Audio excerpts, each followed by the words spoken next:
Chandramukhi fame Amruta Khanvilkar ही तुमची आवडती अभिनेत्री असेलच।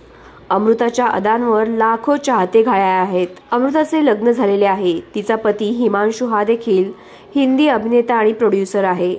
असे असताना देखील अमृता कायम तिच्या आई आणि बहिणीसोबतच का दिसते? तिच्या रील्स आणि फोटोमध्ये तिचे आई बहीण एवढेच का दिसून येतात? तिचा नवऱ्यासोबतचे फोटो किंवा व्हिडिओ का दिसत नाहीत? अमृता नवऱ्यासोबत का राहत नाही? असे अनेक प्रश्न तिच्या चाहत्यांना पडलेले असतात। असाच एक प्रश्न अमृताच्या गृहप्रवेशाच्या वेळी तिच्या चाहत्याने विचारला आणि अमृता संतापली। अमृताने या चाहत्याला चोख उत्तर दिले। अमृताने म्हटलं की माझ्या मागे बघा, माझे वडील आहेत, आई आहे, बहीणही आहे।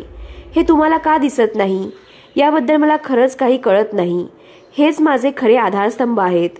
फक्त त्यात काहीतरी कारण शोधत बसू नका। खरं तर अमृताने पूर्ण व्हिडिओ हा यूट्यूबवर अपलोड केला होता। या व्हिडिओमध्ये तिचा नवरा हिमांशु आणि त्यांचा गृहप्रवेश दिसून येतोय। पण इंस्टाग्रामवर लिमिट्स असल्यामुळे अमृताने छोटे व्हिडिओ शेअर केले होते, त्याच्यामध्ये तो दिसून येत नव्हता। अमृताचं म्हणणं देखील बरोबर आहे। माझ्या यशामागे माझे आई वडील बहीण हे आहेत, पण हे सोडून तुम्ही प्रत्येक वेळी नवरा का दिसत नाही असा प्रश्न का विचारता?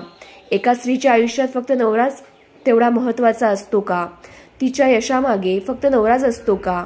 तिचे आई वडील बहीण असू शकत नाहीत का? हा प्रश्न चाहत्यांनी विचार करण्याजोगा आहे।